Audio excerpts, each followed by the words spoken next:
The protagonist of this story had only one desire in life: to reach the very peak of martial arts. But as time went on, he realized that even if he spent his entire life training, it would never be enough to achieve his dream. He simply wasn't destined to reach the summit of martial mastery. Still, because of his deep desperation, he refused to give up. He decided to chase an ancient legend, a tale from long ago about a divine dragon that guarded a golden fruit said to grant immortality to whoever consumed it. After a fierce and deadly battle against the divine dragon guardian, he finally reached the sacred place where the legendary fruit was said to grow. He could hardly believe it. The golden fruit of legend was real. Its radiant golden light illuminated the surroundings, exuding a mysterious divine aura. Exhausted from the long fight, he sat atop the corpse of the slain divine dragon, his eyes fixed on the glowing fruit. After catching his breath, he slowly stood and approached the tree. Confidence filled his chest. With this fruit, he believed, he could finally reach the peak of martial arts that he had dreamed of all his life. Without hesitation, he plucked the golden fruit and began to eat it. The moment he swallowed, a strange and powerful energy surged through his body. His veins throbbed, his blood boiled, and his entire being trembled as if being reforged by divine power. It was then revealed that this man's name was Gilfus L. Dragon, the one hailed as the strongest human in the entire world. But decades later, Gilfus L. Dragon had grown old. Now lying weakly on his bed, he was surrounded by his children and grandchildren. They whispered that his time was near and that they must accept that he would soon pass away. His eldest son, Gilliam, held his father's hand tightly. Gilfus, the current head of the L. Dragon family, told his son that he didn't want to see sadness on their faces, that his time had simply come. Gilliam forced a smile, his voice trembling as he said that the manor had already grown gloomy when their mother passed away, and it would be even lonelier once their father was gone. But Gilfus gently reminded him not to let weakness consume him, not to be swallowed by grief. Then, as silence filled the room, Gilfus thought back to the golden fruit. He admitted to himself that in the end, perhaps no one could truly believe in the myths of the ancient world. Yet he still felt fortunate, for he had lived long enough to have a family of his own. He told his loved ones that he had lived a long and fulfilling life, and that he had no regrets, but deep inside he knew it was a lie. Even now, he still couldn't let go of his dream. If only he had more time, he would continue to pursue the peak of martial arts, the dream that had eluded him all his life. And so, in his final moments, he held on to that desire until his last breath. However, in a completely unexpected twist, Gilfus opened his eyes once again. Confused, he wondered if he had merely fallen asleep. Everything felt strange. His room was different. His body felt light, and his surroundings unfamiliar. When he finally looked at his hands, his eyes widened in disbelief. "These aren't my hands. Am I a baby?" He quickly realized he was in a bizarre situation. But as a 10-star level martial artist, he questioned how anyone could have done this to him without him noticing. Then, a thought struck him. The divine dragon and the golden fruit. He finally understood. The fruit's effect wasn't immortality, but reincarnation. Though unexpected, the realization filled him with joy. He had been granted another chance, a second life, to reach the peak he failed to attain before. Soon he noticed he wasn't alone in the room. When he looked around, he realized he was inside the annex of the L. Dragon Manor. Somehow, he had been reborn into the same family. He then noticed that the room was filled with other infants. Just as he was wondering why there were so many babies here, a group of maids entered, carrying baby bottles. But strangely, instead of milk, they carried a red liquid. Gilfus watched as the maids poured the crimson substance into the bottles. He thought they were about to feed the infants, but suddenly, one of the maids carried out a goblin. They forced the bottle into the goblin's mouth. Moments later, the goblin began to tremble violently. A red light burst from its body, and then it exploded into a shower of blood, splattering across the room. Gilfus froze in shock. Fear and confusion filled his mind. What in the world is happening here? One of the maids calmly said that the mixture would be safe if they adjusted the right amount of water. As they began feeding the red liquid to the other infants, another maid picked up Gilfus himself. He looked at the bottle and immediately realized it wasn't milk. The energy coming from it was terrifyingly strong. He could sense that the liquid was dragon blood, and that it was far too dangerous for a newborn's fragile body. But before he could react, the maid pushed the bottle into his mouth. Instinctively, like any infant, he began to drink. Instantly, immense power surged through his veins. His small body trembled from the pain, but Gilfus recognized it. The blood of ancient dragons was coursing through him. He thought, this is dangerous, but maybe this is also an opportunity. At first, he considered stopping. But then, he realized, if he could absorb this power, he might surpass even his former self. He might finally reach the true summit of martial arts. With fierce determination, he continued drinking the dragon's blood.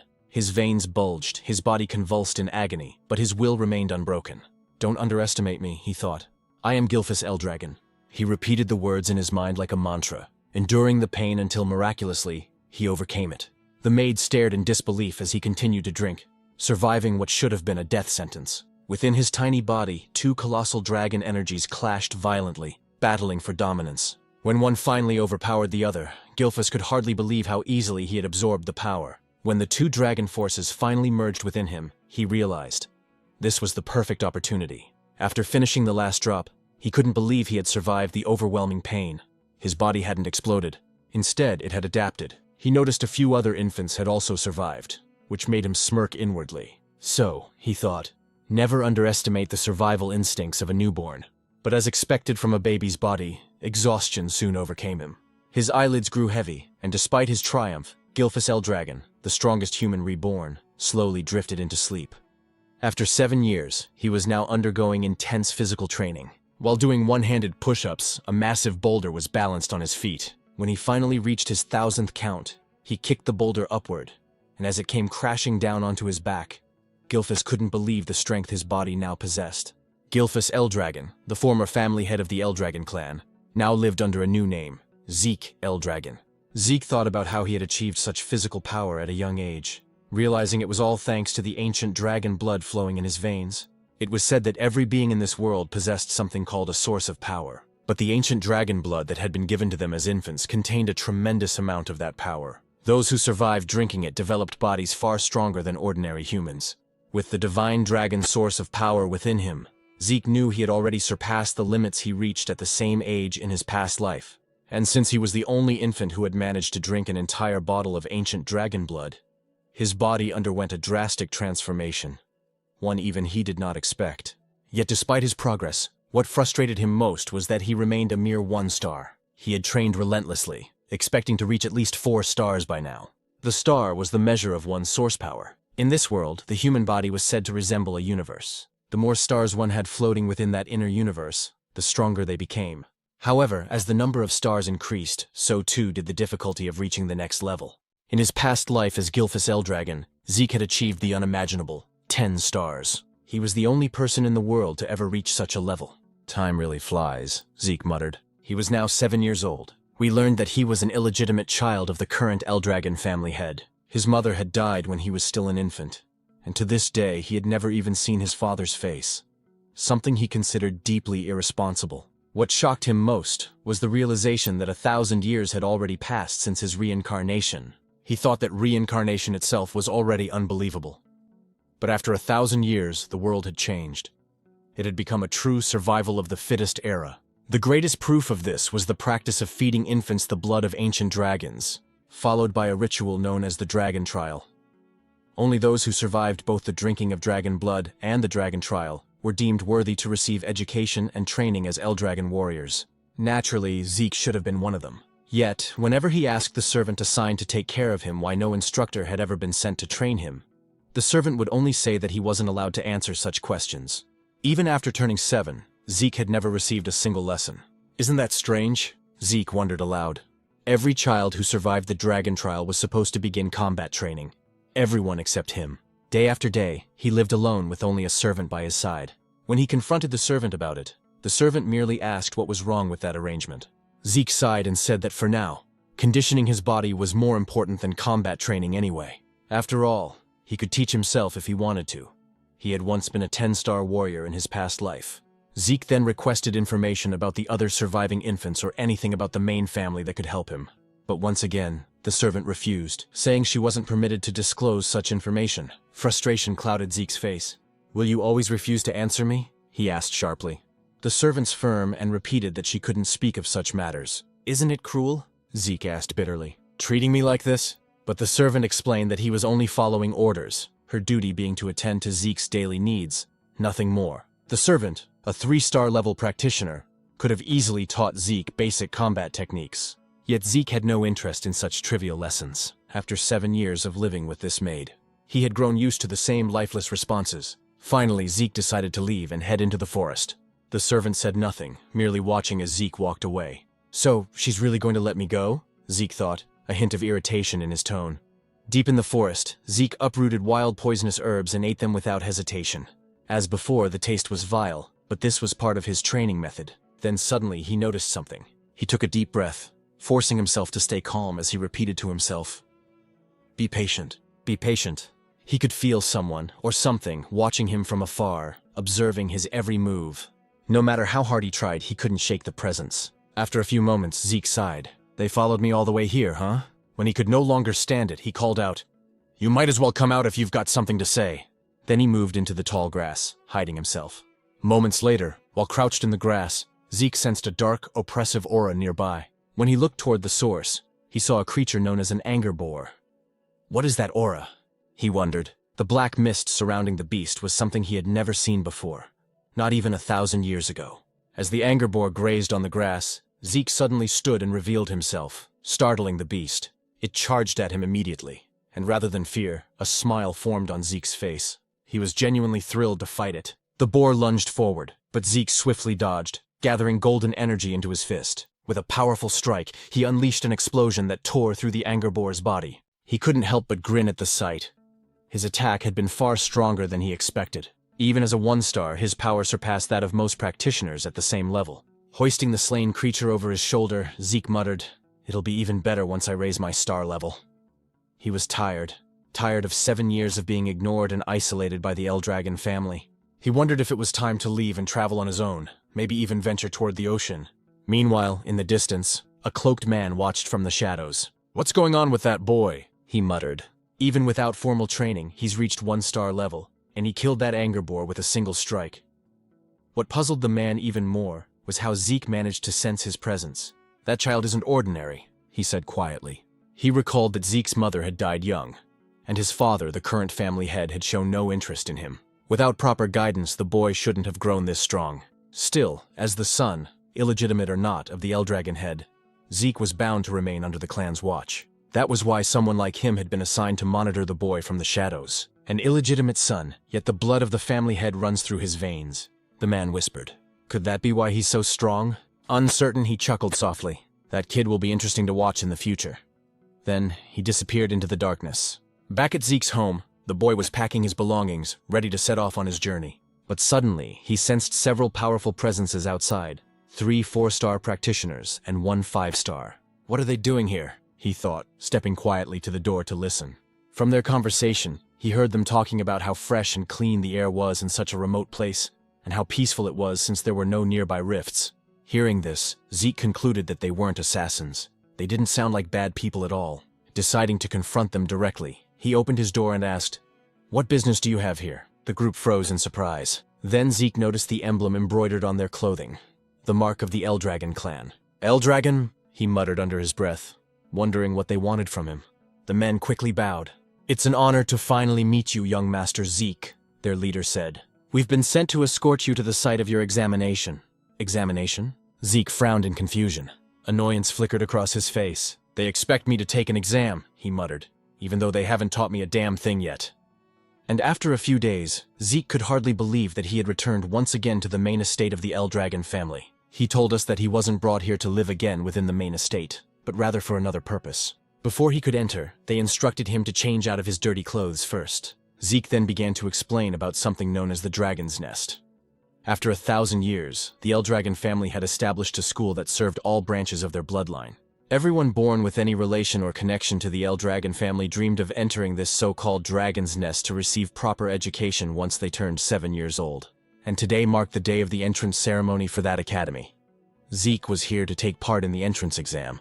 Even though he hadn't learned anything about the modern generation of his family, taking the exam was mandatory. Zeke immediately felt disheartened when he realized that this was the true reason they had brought him here. Why now, he thought, when he had already decided to leave and travel the world? While sitting by the school gate, a boy from Ortiscale village approached him. It was Rangus, who asked if he was all right and what seemed to be bothering him.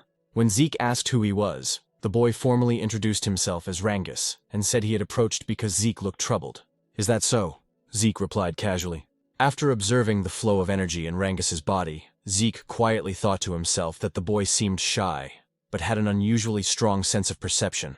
Zeke then apologized for his situation, introducing himself in return, and admitting that his mind was in turmoil because he had no idea what they would be required to do in the exam. "Is that all?" said Rangus, feeling slightly nervous at the mention of the test. Still, he explained that the annual entrance exam for the Dragon's Nest didn't really change much. But when Zeke admitted he knew nothing about the exam, Rangus was shocked.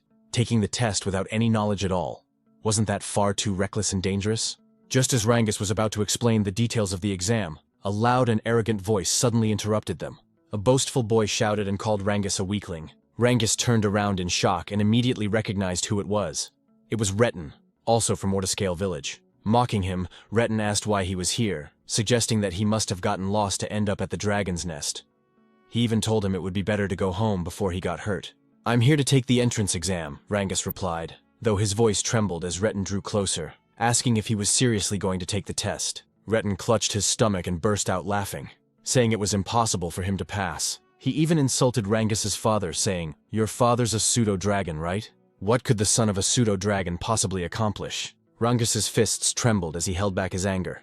But Zeke noticed everything. Then it was explained to us that the Eldragon family followed an absolute hierarchy. The ranks were as follows: novice whelp dragons, regular soldier child dragons, captain-level adult dragons, executive elder dragons, also known as elders, and at the very bottom were the pseudo-dragons. Those who had failed to enter or graduate from the Dragon's Nest, considered immature and incomplete dragons. Yet Rangus had long dreamed of proving that even if they were called pseudo-dragons, they were still dragons nonetheless. Zeke was surprised and asked why Retin was so sure Rangus would fail the exam even before it started. "Who the hell do you think you are?" Retin snapped, asking if Zeke had a problem with him. Zeke calmly said he was merely curious why Retin was so confident Rangus couldn't pass. Retin pointed at Rangus and shouted that the reason was obvious. He was just a weakling. Zeke tilted his head and asked if he really said Rangus was weak, because from what he could sense, Rangus seemed even stronger than them. Hearing that, Rangus's eyes widened in disbelief. It was the first time someone had stood up for him. The arrogant boys grew angry and asked if Zeke was seriously claiming they were weaker than a pseudo-dragon, a being they saw as inferior. But before things could escalate, a man arrived and drew everyone's attention. He was the adult dragon examiner, announcing that the Dragon's Nest entrance exam was about to begin, and that all participants should register to receive their numbers.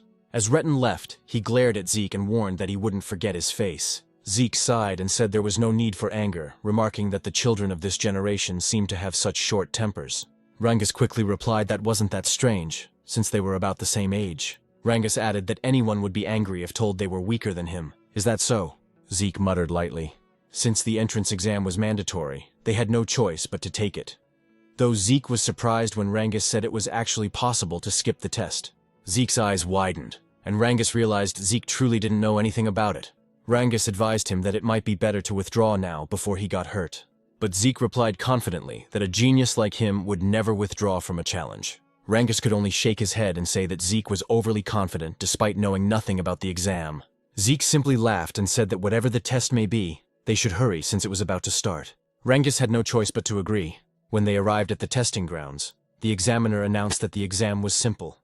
To pass, they only needed to scratch the stones placed behind him. However, no other weapons were allowed except those provided by the academy. Still, they were free to use their bare hands if they wished, but each participant only had 3 attempts. "That's it?" Zeke said, sounding unimpressed.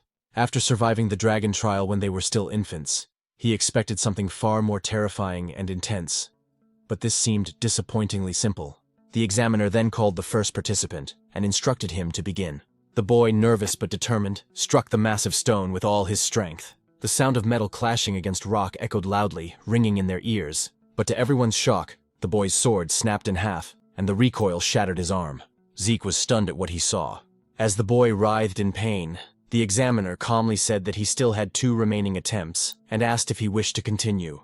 But since the boy could no longer stand, the examiner declared him failed and ordered the others to clean up the area. As the injured participant was dragged away, the next number was called. Rangus trembled in fear at what he witnessed, while Zeke grew annoyed. "So this is what they call an exam?" he muttered. He then asked what kind of stones they were using. It was explained that the stones possessed regenerative properties. Any scratches would vanish in an instant. Moreover, they could reflect physical force 100-fold when struck with power. Zeke immediately said that such materials were far too excessive for an entrance exam. But Rangus explained that it was still possible to scratch them if one could properly circulate their source power throughout their entire body before attacking. "I see," Zeke said. He realized that the circulation of source power was far more important than martial arts skills in this exam. After glancing at the other participants, he thought that only a few would be able to pass, including those arrogant boys. As the exam continued, more and more failed than passed. Many were injured badly due to the stone's ability to reflect ordinary physical attacks. Then, after a few moments, the examiner called out Zeke's number. "It's my turn," Zeke said with a calm smile. Rangus, still nervous, asked if he really had no intention of withdrawing. But Zeke simply walked forward, telling him not to worry. As he approached the examiner, the man's eyes widened in shock. Zeke's aura began to flare up, faintly revealing the might from his previous life as Gilphus. The examiner told him to step forward and choose a weapon, but Zeke said it wasn't necessary. His fists alone would be enough. The crowd murmured in disbelief. No matter how skilled he might be in circulating source power, they thought, there was no way he could scratch the stone with his bare hands. His fists would surely shatter instead. Some of them said that not only Zeke's fists, but also his arms would be destroyed, which made Rangus extremely nervous for him. Along with his fear came anger toward himself, thinking he should have forcibly stopped Zeke to prevent him from getting hurt. The examiner then gave the signal to begin. As Zeke approached the massive stone, he placed his hand on it, noting that this was the first time he had ever seen such a material. He thought to himself that it must have been formed over 1,000 years ago. And even now, there were still many things about the current generation that he didn't fully understand, but that didn't matter anymore. He immediately gathered his source power into his fist. While Rangus trembled with anxiety about what might happen to Zeke, our protagonist was actually filled with excitement, because for the first time, he could use his full strength. He decided to use the mysterious stone to measure his current power. Rangus's eyes widened once more as Zeke unleashed the first form of the Dragon Destruction combat technique, Burst Strike, against the stone.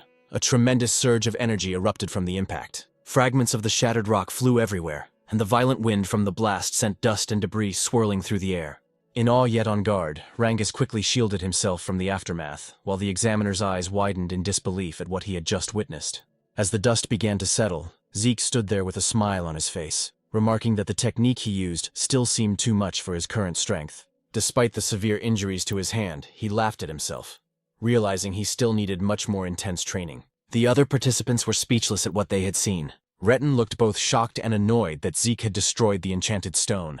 A woman watching commented that Zeke was truly interesting. While the others still couldn't get over what had happened, Zeke waited happily for the examiner to announce the results, but the examiner was still in shock.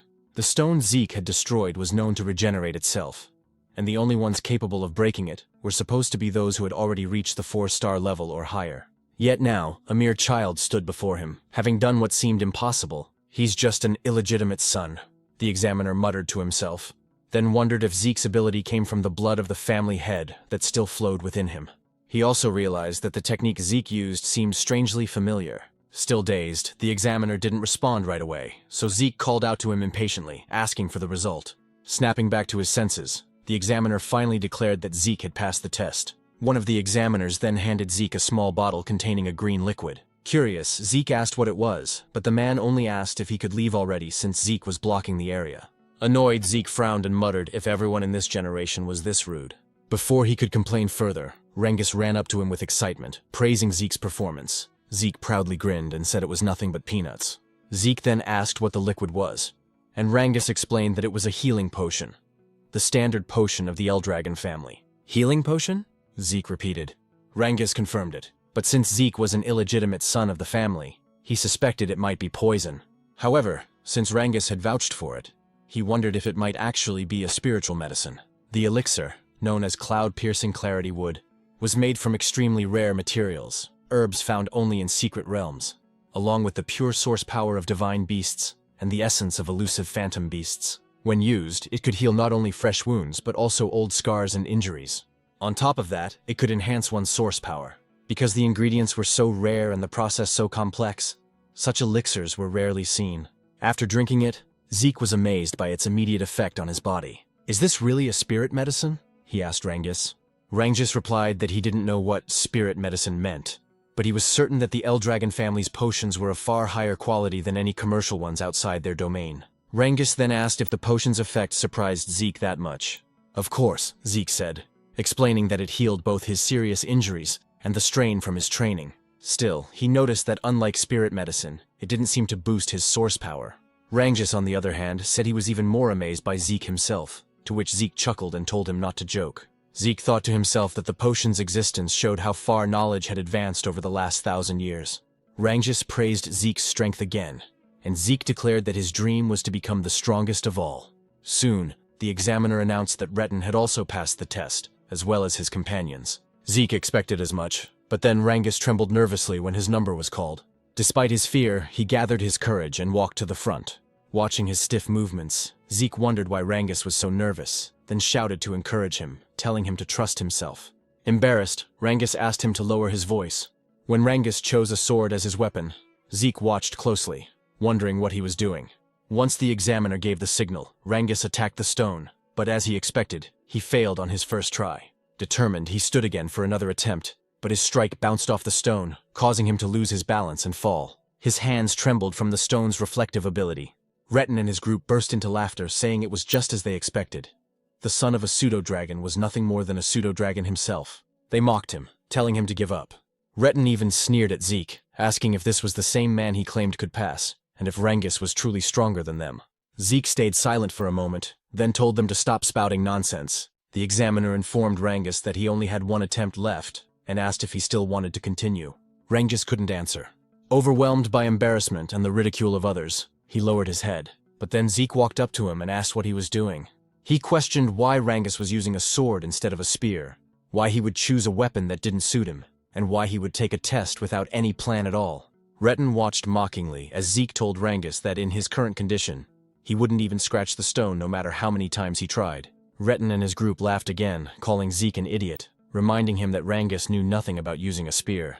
His weak father only ever taught him swordsmanship, they said, and switching weapons now wouldn't change the outcome. But Zeke ignored their jeers and called out to the examiner, asking if it was against the rules to change weapons. The examiner said it wasn't. Then Rangus is lucky, Zeke said with a grin. He turned to Rangus and asked if he trusted him. Memories of all the humiliation he and his father had suffered flashed through Rangus's mind. Gritting his teeth, he stood tall and said he would trust Zeke. He would fight with a spear just as Zeke told him to. Rangus told us that his father never managed to enter the dragon's nest. Because of that, people called him a pseudo-dragon and laughed at him. But despite all the humiliation, his father endured everything just to raise Rangus properly. That's why Rangus swore to prove to everyone that he, Rangus, the son raised with care by his father, is also a true dragon. He stood up once more, gripping the spear tightly in his hands, and declared that today, he would prove that neither he nor his father were fake dragons. He also realized that if he tried again with a sword, the result would only be the same as before. So this time he decided to trust Zeke completely. The only problem was that he didn't know how to use a spear. Zeke called out to him, and as he pointed toward the enchanted stone, he told Rangus that there was nothing else he needed to do. Just thrust the spear straight into the stone without thinking about anything else. Just pierce it straight through, Zeke said firmly. Rangus tightened his grip on the spear. He knew that under normal circumstances, stabbing the stone directly wouldn't cause even the slightest damage, especially since it had a strong regeneration element. But Zeke was the first person to ever stand up for him, even though they had just met that very day. It was something new and unfamiliar to him, but because of that, he chose to place his full trust in Zeke and believe in his own strength this time. He gathered his source power into the spear and immediately noticed something strange. For years, he had wielded a sword, yet he had never managed to wrap it in this much source energy, something he was now effortlessly doing with the spear. With a determined shout, Rangus unleashed his full power and struck the stone with everything he had. Retin nearly died laughing, saying exactly what he had predicted, that changing weapons wouldn't help him pass the test. But Rangus didn't stop. He felt something different, something powerful. The spear in his hands felt like an extension of his own body. Then, as he drove the weapon forward with all his strength, the spear pierced through the enchanted stone completely. The shock on Retin's face and those of his companions was priceless. Even the examiners couldn't hide their astonishment, delighted by what they had just witnessed. Rangus hadn't just scratched the stone. He had pierced straight through it. Zeke immediately praised him, while Rangus himself could hardly believe what he'd done. Even after the examiner officially declared that he had passed, Rangus still asked in disbelief if he had really succeeded. Zeke smiled, wrapped an arm around his shoulder, and confirmed it. Overwhelmed with joy, Rangus nearly cried as he hugged Zeke tightly, shouting over and over that he had done it, that he had passed the test. Retin's group, however, refused to believe it. They called it luck, but Retin himself stayed silent, shaking with rage. He couldn't accept that, just as Zeke had said, Rangus was actually stronger than them, and that his result was far better. The examiner then announced that the test had officially ended. Afterward, he declared that the entrance ceremony would begin shortly. Zeke immediately asked if the test was truly over. Rangus replied that it seemed so, but added that there would probably be more tests once they entered the dragon's nest. Soon, a group of men emerged from a dark hallway. When they stepped into the light, the examiner announced that the head of the Eldragon family would now deliver a speech to congratulate those who passed. The moment Zeke saw the man, he asked who the person with the cold, dark expression was. Rangus, clearly nervous, replied that it was the family head himself. "That's the family head?" Zeke said. "Why does he look like that? He's not even smiling. He looks colder than ice." Rangus immediately covered Zeke's mouth, whispering that it would be best if he stayed quiet, repeating his plea for him to stop talking. Zeke nodded. When he looked again at the group, he remarked that these people represented the current power of the Eldragon family. Some of them were at the 7-star level, while others were 6-star. To Zeke, their strength was impressive, especially since the current family head, Balza Eldragon, was an 8-star level powerhouse. 1,000 years ago, only a handful of people had ever reached that level. Still, Zeke wasn't sure how many existed in this current era. "I don't like this family head," Zeke muttered. But before he could say more, Rangus tried to hush him again. Zeke sighed and thought to himself that he never expected this man to be his father in this lifetime. A dark, fiery aura radiated from Balza's body, making the entire area feel heavy. The examiner quickly ordered everyone to stay silent because Master Balza was about to speak. When Balza stepped forward, he uttered only a few words. They must all strive to become the flesh and blood of the Eldragon family. As he spoke, the terrifying pressure of his aura spread across the hall. Zeke wasn't affected, but many of the examinees trembled in fear, some struggling to breathe as their bodies froze under the immense pressure. Zeke noticed that even Rangus was affected. He couldn't believe how easily everyone around him was overwhelmed by the family head's presence. More than that, Zeke could sense an intense hatred hidden within Balza's aura. He didn't know the reason behind it, but even so, he couldn't bring himself to like the man who was supposedly his father. When Balza turned away, another man stepped forward and drew everyone's attention. He had blonde hair and cheerfully thanked Balza for his words. He then said that Master Balza had high expectations for them all, and that just like his master, he would also keep his own speech short. As Zeke wondered who this man was, the speaker simply told everyone to train hard and grow stronger. "That's it?" one of the examiners muttered. The man smiled and said that people who worry too much about small things go bald early, so he wouldn't bother with long speeches. Zeke couldn't understand what was wrong with him, but at least the atmosphere in the hall had lightened up. The examiner then announced that the new students would now be assigned to their dormitories. Everyone whose number was called had to head there immediately. Zeke asked if they wouldn't all be staying in the same dormitory, and Rangus explained that there were 4 East, West, South, and North dorms. Every student accepted into the academy was allowed to live in one of those 4 halls. When Zeke's number was called, he stood up and waved goodbye to Rangus. He was assigned to the East Hall. As he walked through the corridor, he commented that a lot had changed in this place over the past 1,000 years. After finding his room, he said that he must have gotten lost since it took him a while to arrive, and his roommate had probably gotten there first. When he opened the door, he cheerfully greeted his new roommate and apologized for being late. He then said that from today on, they'd be sharing the same room. But to his surprise, his new roommate turned out to be none other than Rangus himself. Zeke couldn't help but laugh, saying it seemed like fate kept linking them together. He asked if there was anything else scheduled for the day, and Rangus confirmed that their training would start tomorrow. "Is that so?" Zeke said casually, prompting Rangus to ask if he hadn't listened to the examiner's earlier explanation. Zeke admitted that he hadn't, on purpose. Rangus sighed and said they should get some rest early, since training would begin the next day. As Zeke gazed out the window, he thought about his plan to escape from the Eldragon family and travel the world. But after what he'd learned about the enchanted stone with regenerative properties and the healing potion, he realized he had discovered many interesting things during the exam. If he truly wanted to understand all the changes that had taken place over the past 1,000 years, he thought, then maybe staying with the Eldragon family for a while wouldn't be such a bad idea after all. A month passed at the academy, and their training continued to grow harsher. Holding heavy dumbbells in both hands, the instructor explained that the dragon's breath he was teaching them was one of the most important techniques ever created by the 15th Eldragon family head. After reminding them that they had to master the technique under any condition, the instructor's attention was drawn to a few students. Some of them, he noticed, had already mastered Dragon's Breath, especially the young woman he called Master Lika. Her overflowing energy suggested that she was close to reaching the 2-star level. But aside from her, one other student caught his eye, and he could hardly believe what he was seeing. Zeke was training while not only holding the dumbbells, but also balancing large stones on his head and arms. The instructor stared in disbelief and muttered to himself that the blood of the family head truly ran in Zeke's veins.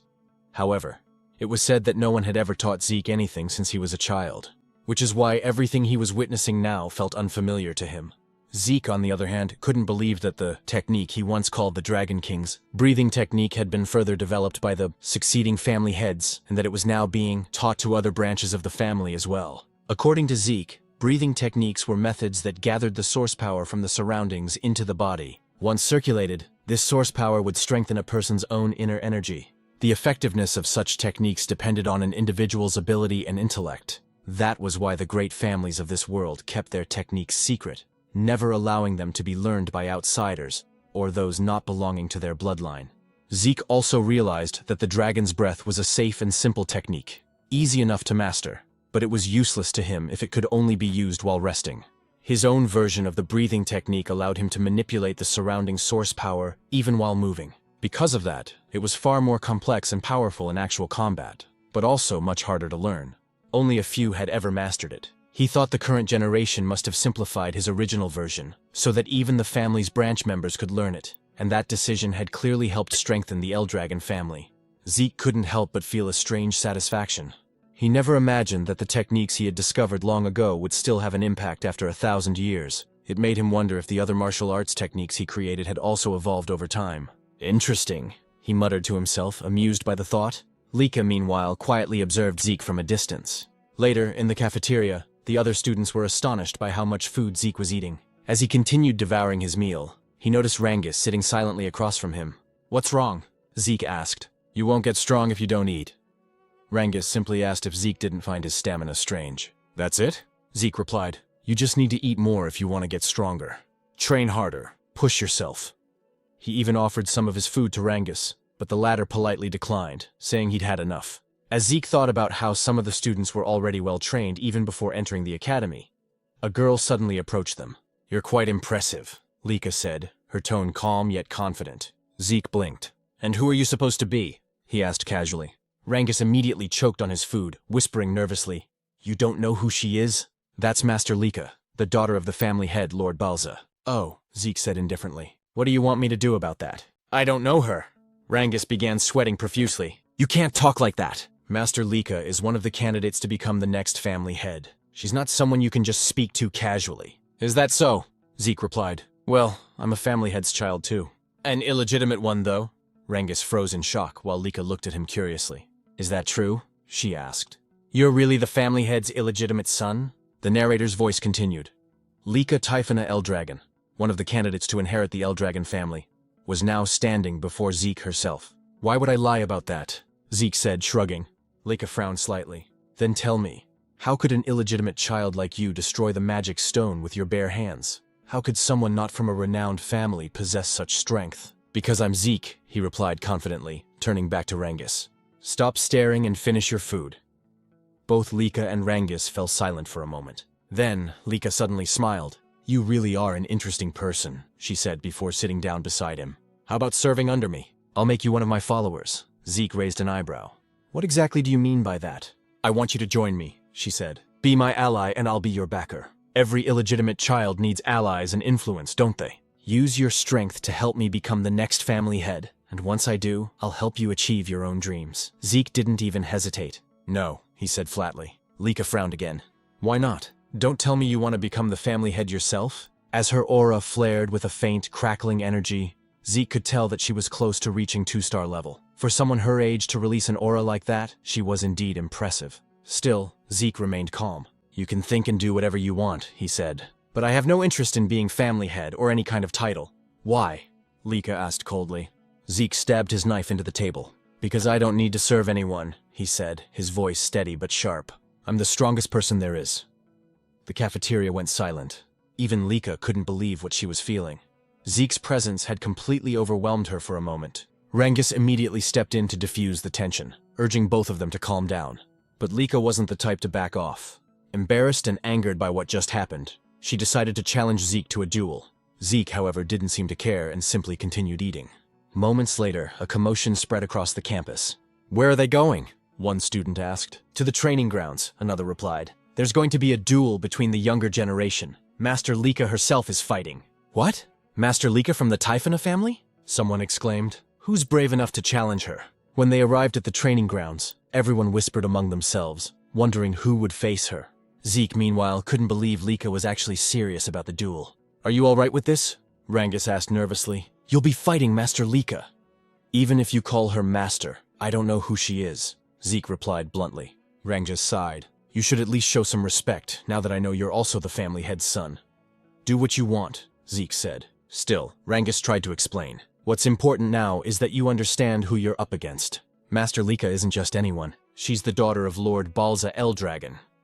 And she also carries the blood of the Typhona family, one of the 4 great families supporting the Eldragons. She's a prodigy who mastered all forms of the Typhona family's hereditary lightning great sword technique at a young age. Like her father's other children, she has terrifying talent. Zeke tilted his head. I didn't understand a word of that except that she's the family head's daughter. Rangus stared at him. How do you not know any of this? Because I don't, Zeke said plainly. So don't ask me. Rangus blinked as Zeke suddenly laughed. But since I don't know anything about her, he said with a grin. That'll just make the fight more fun. Sounds exciting? Rangus could only sigh in worry. No matter how strong Zeke was, Master Lika was on another level entirely. Why did you even accept her challenge? He asked. I never run from a fight, Zeke answered. And it looks like my challenger's ready anyway. At that moment, Lika stood with her sword planted firmly in the ground. Her aura flared, lightning crackling faintly around her. Are you two done talking? She asked coldly. Lika shouted, asking if they were finally done talking, and Zeke replied that he was ready. Rangus, trembling in fear and shock, immediately ran away from them, warning Zeke to be careful in their fight. Zeke then turned to Lika and asked why she was so determined to fight him. Lika explained that she wanted to become the next family head of the Eldragon family, and to achieve that, she needed to defeat Zeke and make him one of her followers. What do you mean by that? Zeke asked, wondering what his connection was to her dream of becoming the family head. Lika questioned him back, asking if he truly had no idea about the current situation of their family, and whether being an illegitimate child was the reason he was so unaware. Zeke simply answered that he didn't, admitting that his knowledge about their family was limited. Because of that, Lika began explaining. She said that including both of them, there were 5 candidates to become the next family head. Except for Zeke, all of her siblings were connected to the 4 major branch families of the Eldragon clan. The position of family head was so important that it became a source of conflict among those branches. For that reason, all of Zeke's siblings had entered the Dragon's Nest to study and represent their respective families. Since the fight for succession had turned into a fierce competition, Lika needed strong allies to stand against her older brothers. Zeke quickly understood that this was a power struggle between the 4 main branches of the Eldragon family. He found it all too complicated, and wasn't even sure if he wanted to understand it. Lika then continued, saying that as one of the candidates for family head, she needed to strengthen not only her knowledge and power, but also her influence by gathering strong followers. Without another word, she charged straight towards Zeke, declaring that she would defeat him right then and there to make him one of her subordinates.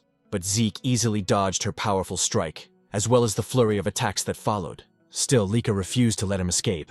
The onlookers couldn't believe what they were seeing. The speed of their movements was incredible. Lika's attacks, despite her heavy greatsword, flowed so smoothly and rapidly that it seemed almost effortless. As they watched the battle between the siblings, the crowd began to murmur about Lika's precise control over her source power, noting how her strikes were becoming faster and stronger over time. They could only marvel at the power of a true daughter of the family head from one of the main branches. Some even said the fight's result was already obvious. What they didn't know, however, was that Lika herself was growing increasingly frustrated. She couldn't understand how Zeke kept dodging every single one of her attacks, or why it felt like he was simply toying with her. Rangus, who was watching from a distance, couldn't help but be amazed, his earlier worries fading away as he saw Zeke's calm movements. Zeke then remarked that the martial arts Lika was using were unlike anything he had seen before. He admitted that her movements were far faster than those of any ordinary 1-star level fighter. But Lika, irritated, shouted for him to stop talking and focus on their fight. Zeke clenched his fist and said he was already focused, and that was exactly why he could unleash such a powerful strike so easily. His punch landed squarely, and Lika immediately gagged from the force. She fell to her knees, gripping her sword and stomach in pain. The spectators gasped and began whispering among themselves, wondering how Zeke managed to avoid all of Lika's attacks and who this mysterious boy truly was. As Lika struggled to stand, she asked why none of her strikes could land. Compared to other 1-star fighters, she knew she was much faster. So logically, Zeke shouldn't be able to keep up. Zeke admitted that she was indeed faster than any one-star he had ever seen. But in his eyes, she was still just a one-star. "You're a one-star too," Laika snapped, saying that Zeke shouldn't be able to match her speed and movements. "There's a simple reason for that," Zeke replied. "Your breathing, the movement of your eyes, even the shift of your muscles. I can read them all. By observing these small details, I can predict your next move. It's all based on experience." "Don't make me laugh," Laika shouted, launching another fast strike toward him. But Zeke easily dodged again, saying that just like his words a moment ago, he could see and read her every move. In the next instant, he countered with another powerful attack that sent Laika crashing into the wall with a violent force. The spectators screamed in shock, asking if Laika had really been defeated. "Master Zeke, that was amazing! You beat Master Laika!" Rangus shouted in excitement, but Zeke calmly said that it wasn't over yet. Their fight wasn't finished. As the dust cleared, Laika stood once again, bruised but defiant. Zeke noted that she had focused her source power into her core, allowing her to endure his attack without suffering serious damage. He smiled slightly and admitted that Laika was truly an extraordinary girl.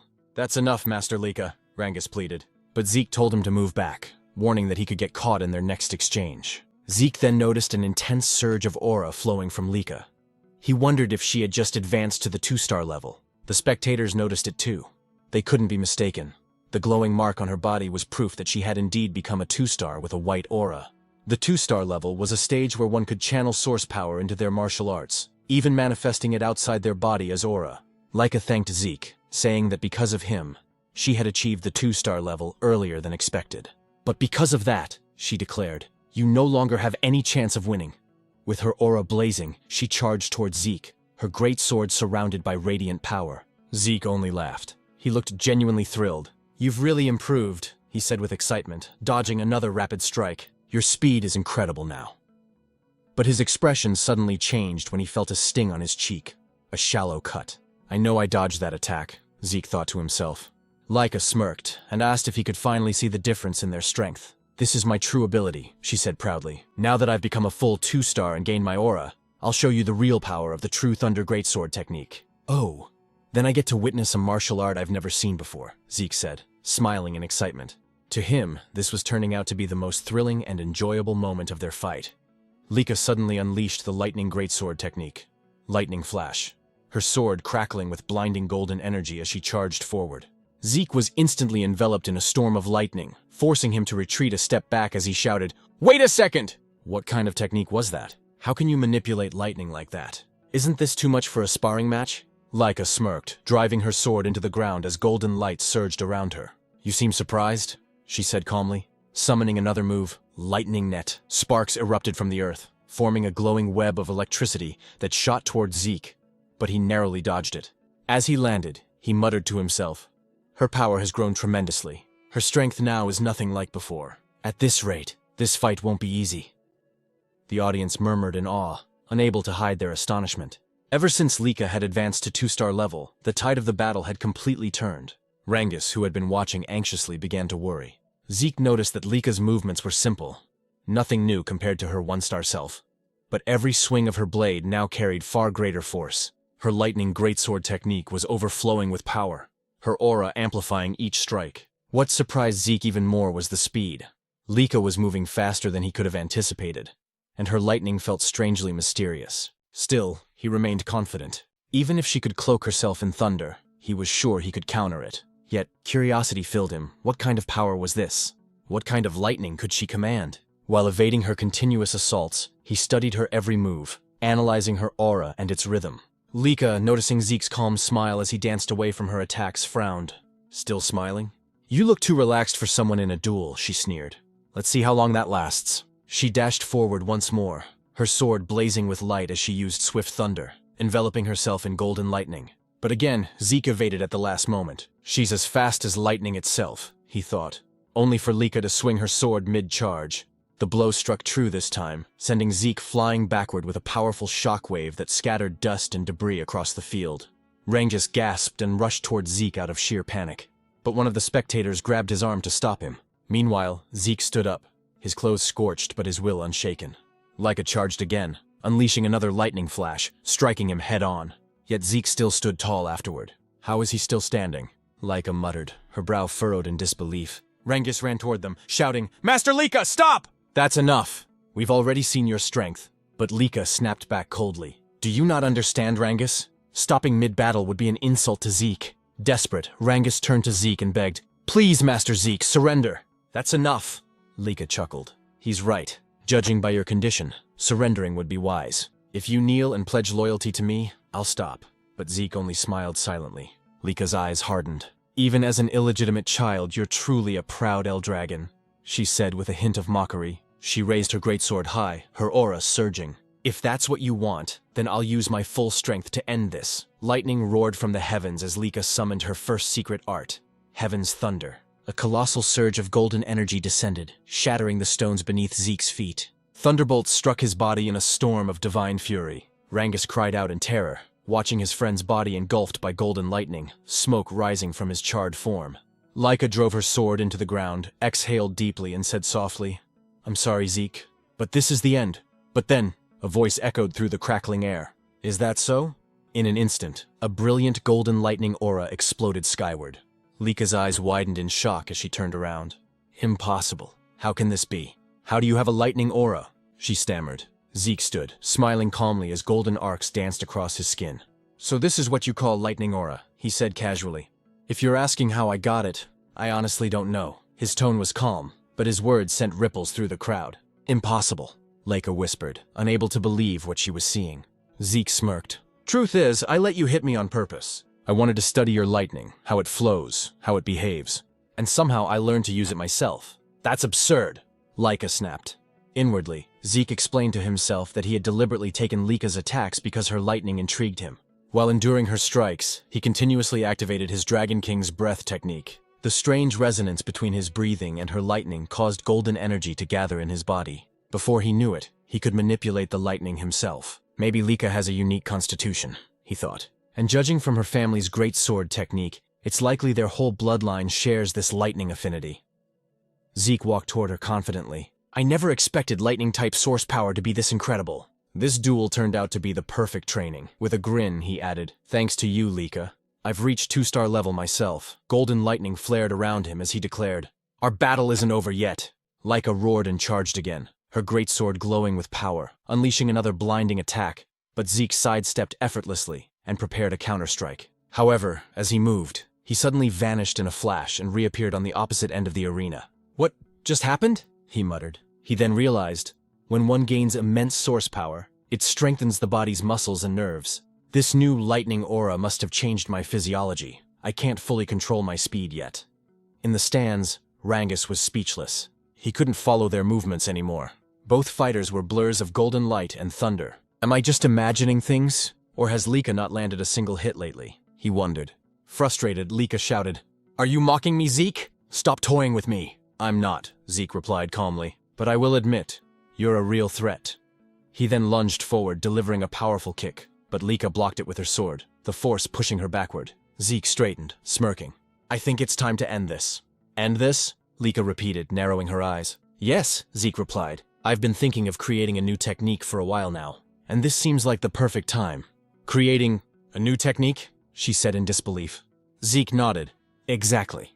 He paused for a moment, then murmured, Should I call it a first form, or maybe a special form? Lika blinked, confused. Did he even receive proper combat training? From which family could he have learned that? She wondered, her thoughts spinning.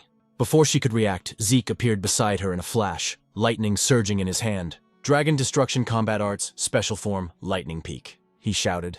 The attack struck her directly, wrapping her in a fierce storm of golden thunder. Her body trembled violently, her sword slipping from her grasp as she fell to her knees before him, electricity still crackling around her. The arena fell silent. Rangus and the others stared in disbelief. Zeke had won. Lika, lying on the ground, exhaled shakily. After a few moments, she forced herself to sit up, trembling. I can't believe I lost. I was supposed to become the next family head. I can't lose. Not to anyone, she thought bitterly. Zeke approached her, offering his hand. You were amazing, Lika. Truly strong, he said sincerely. It's always exciting to learn something new. This fight was worth it. Smiling warmly, he added, It'd be boring if this was the last time we fought. Let's have another sparring match sometime. Lika froze, her cheeks turning red as she stared at his outstretched hand. Despite her defeat, she had a feint of happiness on her face.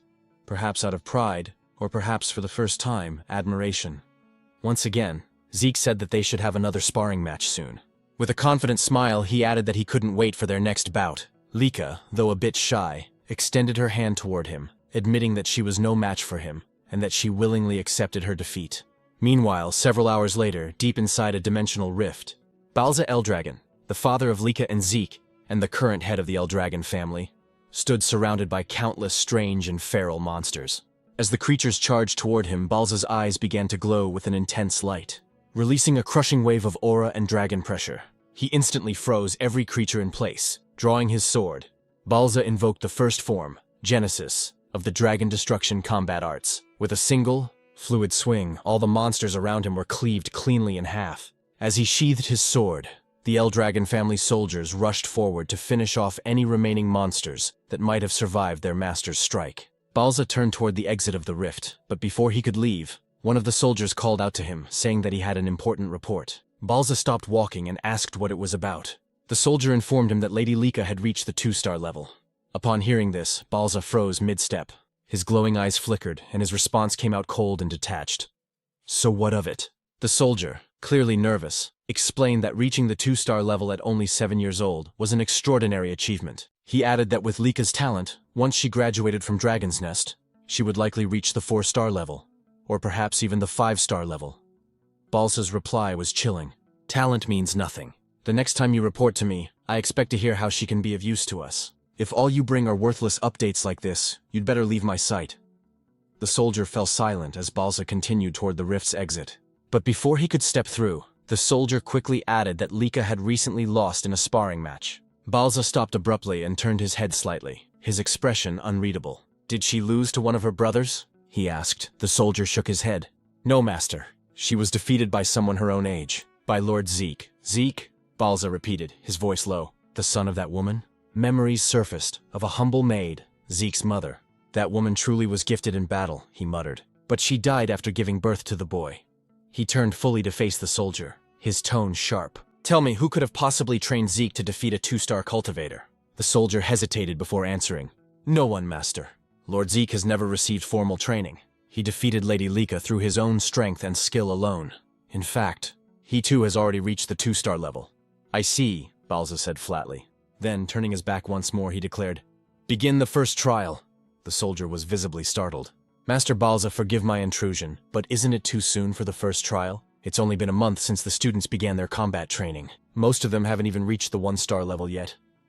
Balza cut him off. I do not care. Death chooses no timing, no level, no favorites. Only the strong deserve to survive. Star levels mean nothing if they can't endure the first trial. Those who fail aren't worthy of the Eldragon name. Yes, master, the soldier replied quickly. But then Balza added, Also, summon Freya. Tell her to return immediately. The soldier's eyes widened in disbelief. Freya. Master, do you mean that Freya? Balza nodded. Indeed. If Zeke could defeat Lika using only his own strength, then he's far more intriguing than I expected. I want Freya to design and supervise the first trial herself, and I expect her to personally observe every participant. The soldier bowed deeply. As you command, Master Balza. For the first time in a long while, a faint smile appeared on Balza's lips. A rare, almost warm expression flickered across his face as he said softly, He's the most interesting one of all. The next day at Dragon's Nest, the students continued their combat training under Rangus. Zeke, however, was off to the side, practicing his breathing technique. Sitting in a wall-sit position, he balanced a massive boulder on his head while holding dumbbells in both hands. His unwavering focus drew the attention of Rangus and the others, who couldn't help but watch him in silence.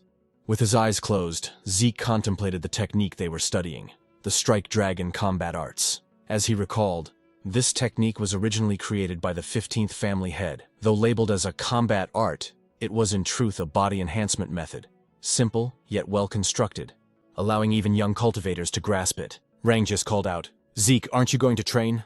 Zeke opened one eye. What do you mean? I mean combat training, Rangus clarified. We're practicing the Strike Dragon combat arts. I already learned that, Zeke replied casually. Rangus was stunned. What? But it was only taught to us this morning. How could you have mastered it already? Because I'm me, Zeke said with a smirk. But what's more important right now is that your source power is flowing incorrectly. My what? Rangus asked, confused. Zeke set down the heavy boulder from his head and told Rangus to turn around. Placing his hand on Rangus' back, Zeke channeled his aura through Rangus's body, correcting the flow of energy. There, he said. That's how your aura should circulate. Rangus turned to face him, grateful. You've really mastered the Strike Dragon combat arts, haven't you? That's incredible! Zeke frowned playfully. Are you doubting me? What kind of friend are you? No, not at all, Rangus quickly said. It's just, aside from my father, no one's ever taught me like that before. That's why I want to learn everything I can. You, Lord Zeke, already have your own martial arts, strong enough to defeat Lady Lika. I just thought the Strike Dragon combat arts might be too simple and boring for someone like you. It's not boring, Zeke replied. Actually, I admire its stability. It reminds me of my own Dragon Destruction combat arts, though my children never liked that technique. They said it was too difficult and complicated.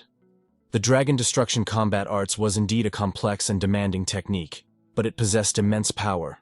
It consisted of 4 main forms, and during his battle with Lika, Zeke had created a 5th. Beyond that, there was even a secret, its final form, a terrifying and destructive ability, the same one he had once used to slay the Divine Dragon in his past life. He wondered silently how his descendants had handled his other dragon techniques over time. Perhaps they had modified them. The thought only made him more excited. Anyway, he said, since I've already mastered the Strike Dragon combat arts, I'll continue with my physical training. He smiled faintly. Everyone has their own way of learning techniques. But before he could continue, Rangus suddenly shouted his name. Zeke, please, teach me. I know it's a shameless request, but I want to get stronger, even just a little. Zeke looked at him for a moment, then nodded. All right, I'll teach you. Rangus blinked in surprise. Wait, you mean it? You'll really teach me? Of course, Zeke replied. Why do you look so surprised? You were the one who asked. I just didn't think you'd agree so easily, Rangus said sheepishly. I'm not lying, Zeke said, and I know you're worth teaching. Just then, Lika approached them. Though hesitant, she spoke up. Zeke, I'd like you to teach me too. Rangus turned to her, startled. You too, Lady Lika? Is there a problem? She asked calmly. Honestly, I used to think that no one my age could defeat me. As a candidate to become the next head of the Eldragon family, I was confident in my power. But yesterday's match, it shattered my pride. I still don't know how you managed to use Lightning Aura, or how you wield it even better than I do. Zeke sighed. So now this is my fault? He muttered half-jokingly. Determined, Lika continued. I want to become stronger. Strong enough to defeat our older brothers. And you as well, Zeke. Please. Teach me. Zeke fell silent for a moment, deep in thought. Since Zeke didn't answer right away, Lika asked if he was really fine with it, even though he was also a candidate to become the next head of the Eldragon family. Rangus agreed with her, realizing that even though Zeke was an illegitimate child, Balza Eldragon was still his father, which technically made Zeke one of the successors, whether he liked it or not. Zeke calmly replied that he didn't mind, but the real question was whether Lika's body was in good condition to train, saying that from what he saw in their match, her injuries would normally take at least a month to heal. Lika shook her head and said she had already used a healing potion, so there was no need for him to worry. Zeke and Rangus exchanged a look, whispering to each other. Zeke asked if that medicine truly had such absurd effectiveness, but Rangus replied that if Zeke was referring to the basic potion given during the entrance exam, it definitely wasn't strong enough to heal Lika's wounds so quickly. Because she was the daughter of the family head, she must have used a much stronger kind of potion. Zeke sighed in amazement, muttering that this era truly was something else. Lika nodded, admitting that without the potion, she would have been bedridden for at least a month. But now, what mattered most was her request, whether Zeke would agree to train her as well. She knew that he, too, needed to train, but she wanted to grow stronger under his guidance. Zeke agreed without hesitation, saying that he never turned down young people with ambition. Both Lika and Rangus were surprised by his answer. Lika pointed out that he was also young like them, while Rangus added that they were about the same age. Zeke chuckled and agreed. Then, with a teasing tone, Zeke asked if she was truly sure about having him as her instructor. After all, he was the one who defeated her. Lika replied firmly that she didn't care about that. She didn't have the luxury to be picky. If she wanted to become the next head of the Eldragon family, she had to become stronger, no matter what it took.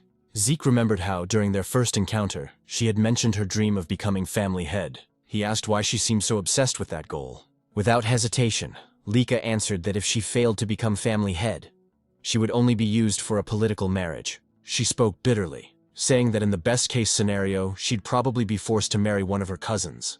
But the worst case would be marrying a man she didn't even know. Zeke's expression darkened, anger flickering in his eyes as he asked what she meant by that. Lika said it was natural, considering how valuable the Eldragon bloodline was, especially within the 4 branches of the family. Their source power was special. It could be used in countless ways. That's why the family was obsessed with keeping their bloodline pure. Rangus shuddered, sensing the terrifying aura that suddenly emanated from Zeke. His voice turned cold and sharp as he said that the Eldragon family had truly begun doing disgusting things like this. He clenched his fists, saying he would destroy such filthy and meaningless traditions. But before the atmosphere could grow heavier, several instructors arrived, immediately drawing everyone's attention. Lika blinked in surprise, wondering why they had come, while Zeke muttered that the timing couldn't be worse. He worried that they might have overheard what he just said. Then, from behind them, a woman with fiery red hair appeared. One instructor stepped forward and announced that starting today, they would have a new instructor. Despite how busy this person was, she had taken the time to teach them personally, so they should be grateful. As the red-haired woman approached, she reached out her hand toward Lika and asked if she was Lady Lika.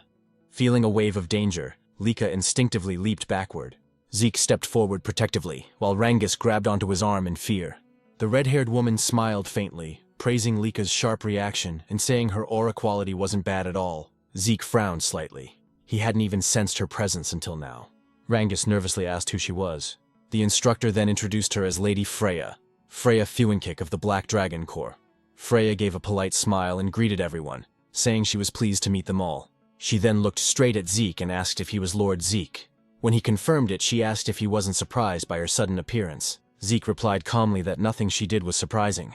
Freya froze for a moment as Zeke's eyes began to glow faintly, and he commented that her stealth technique was rather interesting. Freya quickly realized why even the family head, Balza Eldragon, was interested in this boy. Meanwhile, Zeke analyzed her movements. He noticed her source power was concentrated in her lower body, following a flow pattern he had never seen before. That must be why her footsteps made no sound at all. A spark of excitement lit up his eyes as he wondered what kind of martial art she used. Freya then took command of the class. She confirmed that she would be their new instructor. The students began whispering among themselves in disbelief. Lady Freya, the Tempest Wind, was known as one of the strongest warriors in the family. The other instructor confirmed that Freya was a 6-star practitioner under the Black Dragon Corps, the elite unit serving directly under the family head himself. The students were in awe, unable to understand why someone of her rank would come teach at their academy. Freya smiled faintly and said she would indeed train them, but under one condition: they had to pass a simple test. The students gasped at her words. She told them not to worry. The test was simple. They just needed to bring crystal like the one she's holding, and survive for 1 full month inside the Poison Dragon Mountain. Rangus went pale at the name, while Zeke felt a sense of nostalgia. The Poison Dragon Mountain, he explained, was home to countless poisonous creatures. Even brushing against a single leaf could kill an ordinary human instantly. It was a region of pure danger. Zeke recalled how, in his previous life, he had often used that place as his personal training ground. Still, he thought this test might be too cruel for young students. Freya explained the rules. Each student would receive 1 crystal orb. If their orb broke or was lost, they would immediately be disqualified. When someone nervously asked what happened to those disqualified, Freya replied bluntly, they would be expelled from the dragon's nest. She added that they didn't need to worry about the poison itself. If they properly used the dragon's breath breathing technique, they would be fine. As long as they held onto their orbs and controlled their breathing, they could survive. Lika pointed out that aside from poisonous plants, there were monsters there too. Freya's eyes turned sharp as she said they would need to defeat those monsters themselves, since that was the only way they could secure food. Without hunting, they wouldn't last even a few days. The students were horrified. Retin muttered that it was impossible. Many doubted whether their basic combat technique, the Strike Dragon, could even hurt the creatures living there. Freya smirked and told them not to panic. They had 5 days to prepare. During that time, they could each choose a basic weapon art from the Eldragon family archives to learn. If they mastered it, their survival chances would improve. But if they failed to learn it within 5 days, she would not take responsibility for whatever happened in the mountain. One student asked timidly if Freya would help them in case things got too dangerous. Freya chuckled darkly, saying, "You're in the Dragon's Nest, the land of the Eldragon family. Here the weak do not last. Only the strong survive. If you can't defeat a few monsters on your own, then you might as well sleep peacefully beside them in the bed of poison." The students trembled in terror, sweat dripping down their faces. Rangus was on the verge of tears, while Lika stayed silent in deep thought. Zeke frowned to himself, wondering if this was still the same Eldragon family he once knew. It felt so different from when he had been the family head. Freya then said that was all for now. She began distributing martial arts books for every weapon type and told them to step forward to pick whichever technique they wanted to learn. As students crowded around, Rangus hesitated, unsure what to choose. Zeke advised him to take a spear technique, reminding him that he used a spear during the entrance exam. Rangus quickly agreed and thanked him. Lika said she would pick a great sword technique since she already knew the lightning greatsword's basic forms. but Zeke stopped her, suggesting she try axe arts instead. Laika asked why, and Zeke explained that it would help cover her current weaknesses. Since it was Zeke who suggested it, she didn't argue and just nodded, quietly trusting his words. Freya then asked if everyone had chosen their books. When they confirmed, she told them to make good use of the remaining 5 days. Their survival depended entirely on mastering those techniques. If they failed to do so, they would die pathetically in the Poison Dragon Mountain. Just as she was about to leave, Freya suddenly remembered something and turned back. She warned them that during the test, their seniors would be trying to steal their crystal orbs. Rangus was stunned and asked what she meant. Freya explained that their 10-year-old senior group would also be taking the same test, but their task was to hunt down and steal the orbs from the younger batch. She added that the younger students outnumbered the seniors, and since the Poison Dragon Mountain was vast, they might get lucky and avoid confrontation. Still, their seniors would use everything they had to find and attack them. After saying that, Freya turned and left. Rangus looked terrified, sweat dripping down his face as he asked what they were supposed to do now.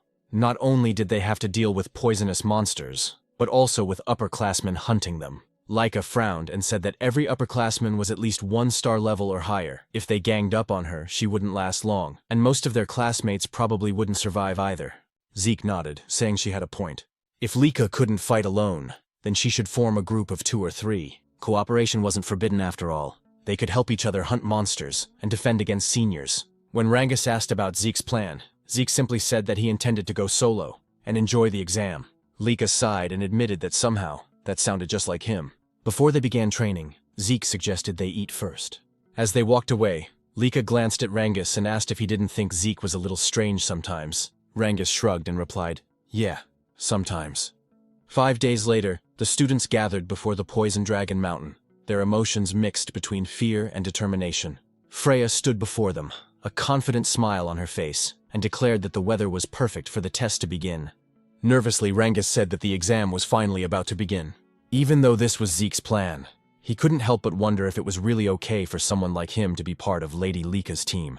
After all, there were many noble-born students she could have chosen instead of him, a mere commoner who hadn't even reached 1 star yet.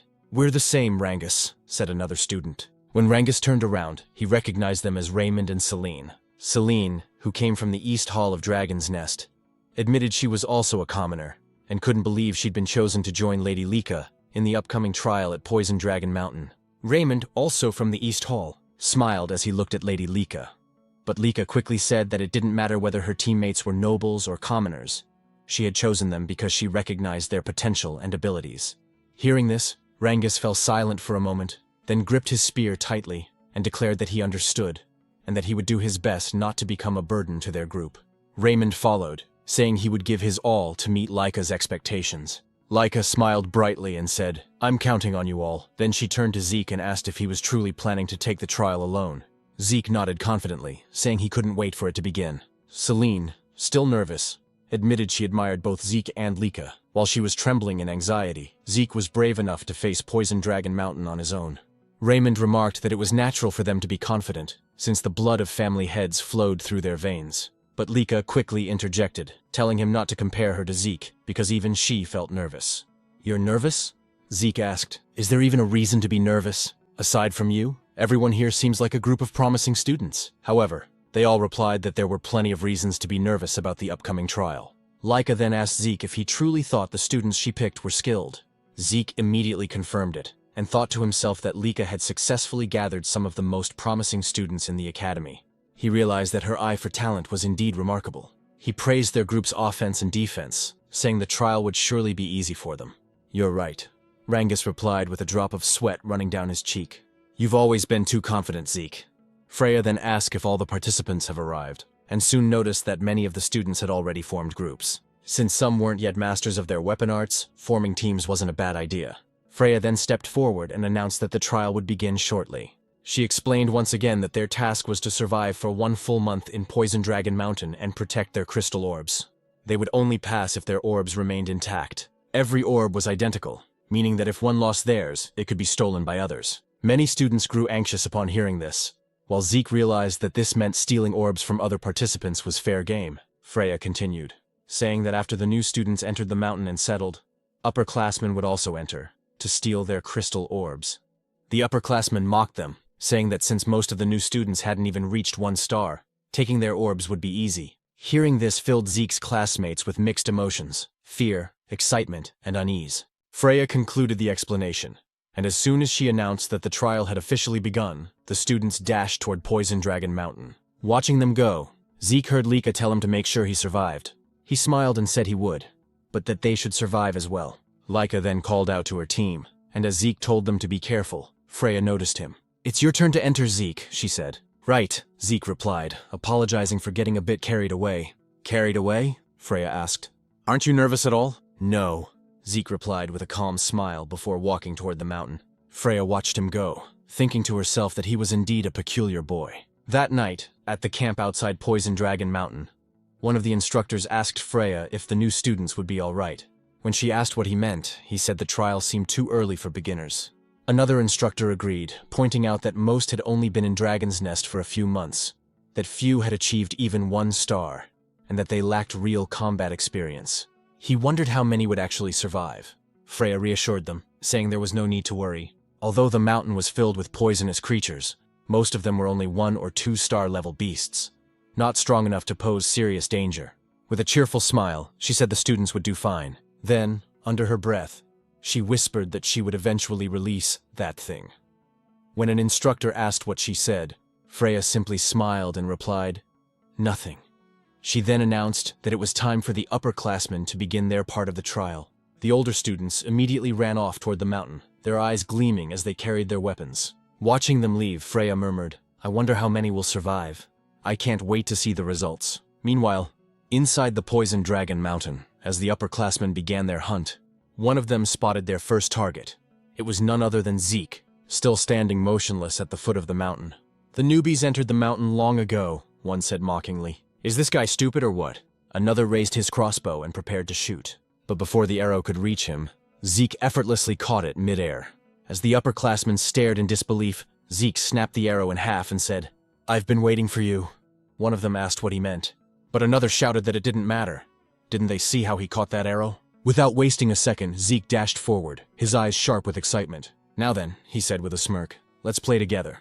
In the deeper part of Poison Dragon Mountain, Celine and her group were under attack by the mountain's monsters. After Celine slew a massive frog-like creature, another one suddenly leapt from behind her. Raymond swiftly raised his shield, blocking the attack and saving Celine just in time.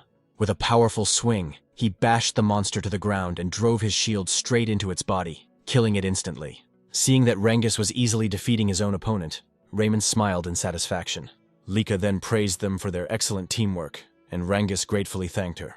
However, his eyes widened when he saw the mountain of slain frog monsters that Lika had single-handedly defeated. Selena, impressed, remarked that Lika's power was truly on another level, just as they had expected. Raymond agreed, saying that while they were busy fighting a few monsters, Lika had already wiped out most of them by herself. Lika simply shrugged, saying it was only natural. After all, she was a 2-star warrior, and these creatures were nothing more than a warm-up for her. She also noted that since the exam had started a week ago, everyone had improved significantly, especially Celine and Raymond, who had both reached 1-star level. Celine gratefully acknowledged Lika, saying they wouldn't have advanced so quickly without her guidance, and Raymond echoed her gratitude. Rangus, however, remained silent, quietly thinking how far he'd fallen behind now that both Celine and Raymond had achieved their first stars. Celine noticed his downcast expression, and gently told him that he would surely get stronger in time and reach 1-star level too. Raymond agreed, telling him to be patient and keep working hard. Hearing their encouragement, Rangus smiled again and thanked them both. Lika then spoke, saying that Rangus had managed to defeat 3 giant frog monsters even without a star, which was truly impressive. She added that before the exam began, Rangus had trained personally with Zeke and had already perfected his spear handling, so it was only a matter of time before he became a 1-star. Moved by her faith in him, Rangus nearly teared up. As Lika looked toward the sky, she noted that night was fast approaching and told everyone they needed to head back to base. Celine agreed, warning that Poison Dragon Mountain was far too dangerous after dark. While they were on their way back, Lika suddenly stopped. Rangus immediately asked what was wrong, but Lika didn't answer. Her expression darkened as she stared ahead, and demanded to know what a certain student was doing near their base. A moment later, a figure emerged from the tall grass. Rangus and the others were startled, and Celine and Raymond instinctively drew their weapons. The student stepped out with a smirk, holding his weapon loosely as he said he hadn't expected Lika to notice him so soon. Lika immediately recognized him as one of the upperclassmen and asked if he had come to steal their crystal. When he confirmed it, she realized that at last, an upperclassman had decided to attack their group. And this one was a 2-star. The upperclassmen grinned, saying that their current exam required them to steal the crystals from first years, though he hadn't expected his first target to be none other than Lady Lika's group. Lika asked if he still planned to stay even after realizing whose base he had invaded. She warned him that a single upperclassman wouldn't stand a chance against her team. But the upperclassman's grin widened as his expression turned menacing. "Who said I was alone?" he replied. From the grass behind him emerged 3 more upperclassmen, all 1-star level. Their leader sneered, saying that even Lady Lika would have trouble fighting them since her teammates were nothing but burdens. Drawing his sword, he shouted for them to surrender and hand over their crystal orbs. He then charged at Lika with a powerful attack, but she evaded effortlessly and ordered Celine and the others to maintain their battle formation while she handled him. Meanwhile, Rengis, still without a star, struggled to defend against the attacks of his opponent.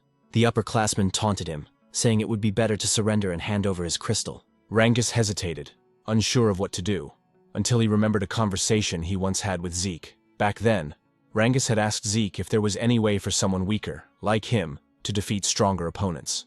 He admitted he was still starless, and worried that if stronger enemies appeared, he'd only drag his team down. Zeke's reply had shocked him. "Then you should surrender." Zeke explained that if the opponent was far stronger, 3-star or 4-star, then surrendering was the only logical choice, since a starless person could never hope to win. However, he added that if Rengis ever faced an opponent around 1-star level, there was still a chance. When Rengis asked how, Zeke simply said, "It's nothing unusual. You just have to exploit an opening." "An opening?" Rengis had asked, confused. "Exactly," Zeke replied. "If you can find and exploit an opening in your opponent's defense, you can defeat them, even if they're a 2-star. When Rengis asked how he was supposed to find such an opening, Zeke's answer was simple: endure. Keep enduring until your opponent shows one. Rengis had been doubtful, but Zeke continued, "There's no other way. You can't force an opening against someone stronger. You can only endure until they make a mistake. If you can't even do that, then defeating someone stronger will always be a fantasy for you." Zeke added, "If your opponent is someone special like Lika, then you won't last long. But against an ordinary 2-star, you should be fine." He then told Rengis that confidence in his own strength was crucial, and gave him one last piece of advice: don't overthink it. Don't think about how to create an opening or the difference in power. Just wait patiently, and when it appears, thrust your spear straight into it. Now, in the midst of battle, Rengis clenched his fists as Zeke's words echoed in his mind. Since he was weaker, he had no choice but to endure every attack and wait for the right moment. The upperclassman grew more and more frustrated as Rengis continued to withstand his blows. "Just fall down already," he shouted in anger, unleashing a powerful strike. But in that instant, Rengis saw it, the opening Zeke had spoken of. Without hesitation, he gathered all his strength and thrust his spear straight into his opponent's body. The upperclassman coughed up, collapsed, losing consciousness instantly. As he fell, a radiant light glowed on Rengis's chest, the mark of his newly awakened 1-star. Lika noticed immediately, surprised yet proud that Rengis had taken down his opponent. Meanwhile, the leader of the upperclassmen was in disbelief, unable to understand why Lika's power felt so overwhelming despite them both being 2-star level.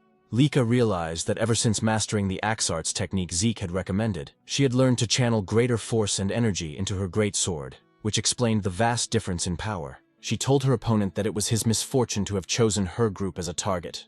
Then, summoning golden lightning around her sword, she declared, "This battle ends here." Her blade struck with blinding force, and the enemy leader fell unconscious. After ensuring the enemies were defeated, Lika rushed back to her team and asked if everyone was safe. Once confirmed, the group cheered in relief. They had just won their first battle against upperclassmen. Celine and Raymond congratulated Rengis on reaching 1-star level, and Rengis thanked them with a bright smile. Lika looked at her team proudly, realizing that now all of her members had finally manifested their first stars. With that, she said that the next battles ahead would be much easier. Then, with a thoughtful expression, she wondered aloud how Zeke was doing. Meanwhile, elsewhere in Poison Dragon Mountain, a terrified upperclassman was running for his life. Tears streamed down his face as he muttered repeatedly, "Please don't come here. Zeke, don't come here!" He cursed under his breath, trembling in fear, asking himself just what kind of monster that boy named Zeke really was. Moments later, the upperclassmen were running frantically, shouting for help, hoping and praying that Zeke would not follow them. As Zeke dragged along one of the upperclassmen he had just defeated, the others cursed in fear and confusion. asking what kind of monster or demon he was. Holding the corpse of a giant snake beast in one hand, Zeke grinned and mockingly asked what their problem was, wondering aloud if no one else wanted to play with him. The upperclassmen, now completely terrified, called him insane as they continued to flee. Some questioned why a lower-classman like Zeke was the one hunting them down when it should be the other way around. That the upperclassmen were supposed to be the hunters, not the hunted. Suddenly, one of the fleeing upperclassmen tripped and fell. As he struggled to get back on his feet, he froze. The moment he lifted his head, Zeke was already standing right in front of him. With his crimson eyes faintly glowing, Zeke sighed and said he was getting tired of chasing him. He reached out his hand, offering to help the upperclassman stand up, but calmly added that once he did, he would have to fight him. The upperclassman's eyes widened in pure horror before his body went limp, and he collapsed unconscious on the ground. Zeke tilted his head in confusion, muttering to himself and wondering what just happened to the man. He looked around and asked out loud what was going on with the upperclassmen, questioning why they had suddenly become so defensive and cowardly. Calling them pathetic, he mocked how aggressive they were the first time they saw him, only to end up running away in fear. He then smirked and shouted for the others not to leave him behind. Just then, Zeke felt a faint presence nearby. Turning toward his side, he asked whoever was watching him why they didn't come closer if they wanted a better look. When he received no reply, Zeke chuckled and said that since the observer was still watching without interfering, it must mean there was nothing wrong with what he was doing. With that, he said he would stop holding back and continue his little game with the upperclassmen. From the direction where Zeke had sensed the presence, a man emerged. It was one of the overseers monitoring the examination. Beads of sweat rolled down his cheek as he whispered to himself, unable to comprehend what kind of child Zeke was. He had witnessed Zeke defeat upperclassmen who were supposed to be far stronger than him. And even more astonishingly, Zeke had sensed his hidden presence. Realizing the gravity of what he had just seen, the overseer decided he had to report everything immediately. Meanwhile, at the camp outside Poison Dragon Mountain, Freya was taken aback when several observers arrived to make their report. According to them, it had been 1 week since the examination began. At present, 30% of the lower classmen had already dropped out, while the remaining ones were gradually adapting to both their environment and the dangers of Poison Dragon Mountain. One of the observers added that they did not expect many more lower classmen to withdraw from the test. When Freya asked about the upperclassmen, however, the observers exchanged uneasy glances and couldn't answer her directly. Freya's expression darkened, and she ordered them to speak clearly. Finally, one of them admitted that the upperclassmen were constantly fleeing. Freya frowned, momentarily lost in thought, and asked why they were running away. What exactly were they escaping from? She pointed out that, to her knowledge, there were no monsters within Poison Dragon Mountain strong enough to threaten the upperclassmen. One of the observers then explained that they were not running from a monster. They were running from Lord Zeke. Freya raised an eyebrow and asked why they would flee from him. The observer took a deep breath and said that Zeke had been relentlessly attacking and hunting the upperclassmen. At first, they tried to fight back, but eventually they had no choice but to run. Another observer spoke up, asking what kind of person Lord Zeke even was. Based on what he had seen, Zeke seemed to be enjoying himself, gleefully cutting down upperclassmen and hunting them like prey. For him, it was something completely unprecedented. A second observer nodded in agreement, saying that even though Zeke was the son of the L-Dragon family head, he was far from normal. To them, Zeke was no longer just a prodigy. He was something beyond, a true monster in human form. Freya listened quietly, then spoke with a calm but serious tone. She admitted that she had also suspected Zeke was unusual from the very beginning. Unlike the others, he had chosen to take the exam alone, and appeared completely relaxed upon entering Poison Dragon Mountain. That could only mean one thing. Zeke never planned to hide from the upperclassmen. From the very start, his intention had been to hunt them down himself. Remembering the look in Zeke's eyes when they first met, Freya couldn't help but think that the boy was indeed a monster. Suddenly, one of the observers frowned, asking what that strange sound was. Freya's lips curved into a faint smile as she said that what they were hearing was something she had been waiting for. A man then approached and asked Lady Freya where they should place the massive cage they had brought. Freya told them to leave it where it was, and thanked them for their work. When the observers turned to look at the cage, their eyes widened in shock. They immediately asked what kind of creature was inside, and some even questioned whether Freya truly intended to release it into the mountain, as the creature's aura alone revealed it to be at least a 3-star level beast, far too powerful for any of the students to handle. But Freya, clearly pleased, reassured them that there was nothing to worry about. Adjustments had already been made to the creature. It would only target individuals of 2-star level strength or higher. Ordinary students would not suffer serious harm. One of the observers then asked why such a creature was suddenly being released during the exam. Freya replied calmly, that it was a direct order from their family head, Balza. In her mind, she wanted to witness the abilities of the boy whom their soldiers had already begun calling a monster. She wanted to see whether Zeke could survive against such a being. With that thought, she ordered that the mysterious creature be released into Poison Dragon Mountain at dawn. The next morning, deep within Poison Dragon Mountain, Rangus and his team suddenly stopped in their tracks as the ground trembled violently beneath them. Lika frowned, saying she had a bad feeling about the tremor. Raymond wondered if perhaps the upperclassmen had caused it, but Rangus shook his head, saying it was most likely the work of a beast, probably a massive anger boar. Still, Lika couldn't shake off her unease and said that something about it felt different. A moment later, a second stronger quake shook the mountain. As a giant tree began to fall toward them, Lika's instincts kicked in. She shouted for everyone to move, and the group jumped aside just in time as the enormous trunk crashed down where they had been standing seconds earlier. When they turned around, Lika froze in disbelief. Celine gasped and asked what kind of creature it was, while Rangus's face went pale and sweat dripped down his temples. In a trembling voice, he said they needed to run immediately, because standing before them was a colossal golem.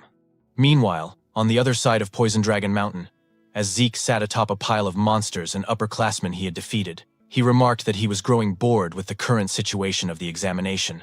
Since no more upperclassmen dared to face or challenge our protagonist, and because he could no longer sense the presence of the observers of the exam who seemed to be simply letting him do whatever he pleased, Zeke found the entire situation rather disappointing.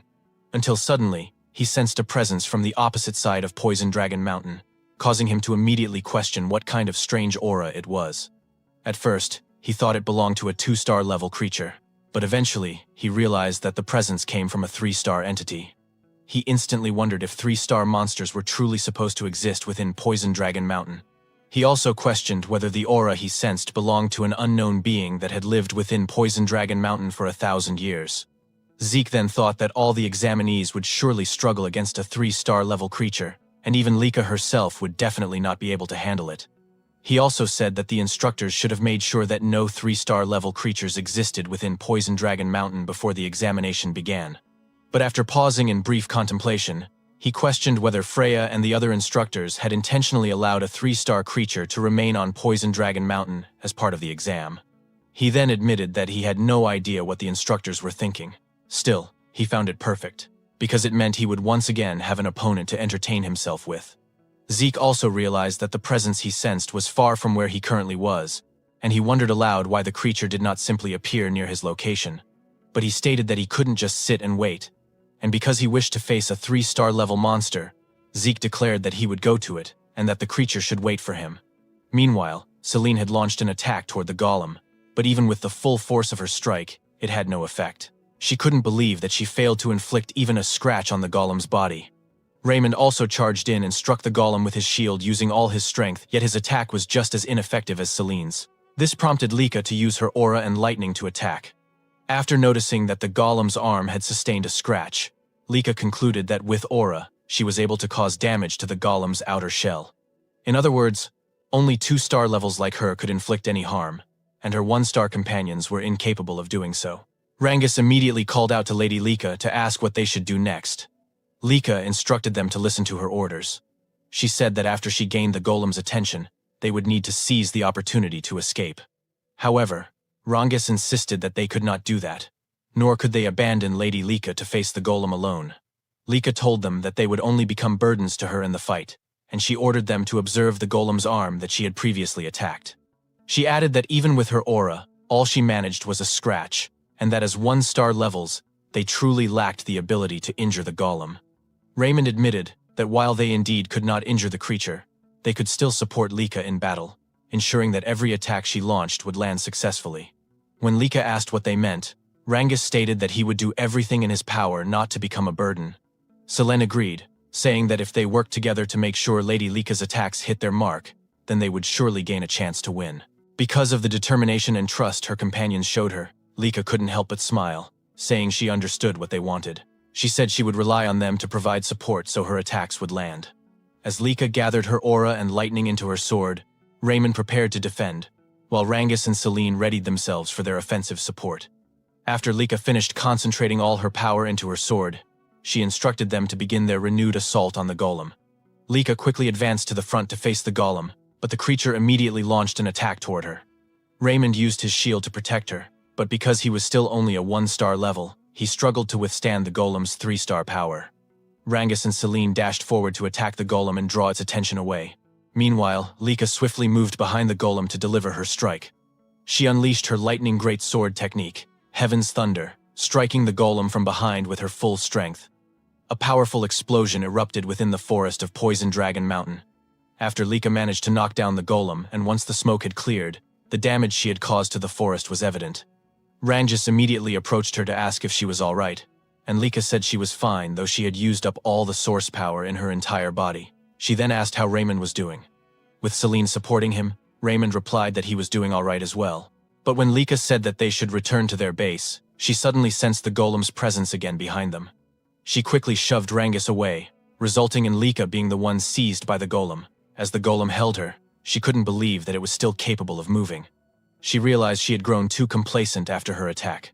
Celine also couldn't believe that after being hit by Lika's full power strike, the golem was still alive and able to move. Rangus immediately tried to save Lady Lika by attacking the golem with his spear, but the golem swung Lika rapidly, preventing him from landing a blow. As Rangus grew increasingly concerned for Lika, a tree suddenly came hurtling toward their direction. When the tree struck the golem, it released Lika from its grip. Rangus quickly helped her stand and move away from the creature. Lika, still confused, wondered aloud what had happened and how she managed to escape the golem's hold. Then Zeke suddenly asked what kind of situation they were dealing with. Rangus and Lika immediately recognized our protagonist upon hearing his voice. But instead of checking on Lika's condition, Zeke was far too delighted by the sight of the monster. With his eyes glowing in excitement, he immediately asked what kind of clay puppet he was looking at. Just moments before Zeke arrived at the location where he sensed the presence of the golem, he caught sight of a golden lightning aura. He immediately realized that this aura belonged to Lika, and he couldn't believe that Lika's group would be the first to encounter and clash with the monster. As Zeke continued sprinting at full speed, he said that in his previous life, he could have reached the location of the aura he sensed in an instant. But now, he could do nothing but run toward the monster's location, something he found utterly pathetic in his current state. He also thought about how Lika's group was filled with promising youngsters. Even so, their opponent was a 3-star level monster, so he had no idea how long they would be able to endure in battle. Suddenly, something came to mind, causing him to stop abruptly as he remembered a technique he had recently learned. He immediately grabbed the trunk of a huge tree, and after pulling it out from the ground, he used his physical strength along with the new technique to hurl the massive tree toward the monster. While watching the tree fly through the air,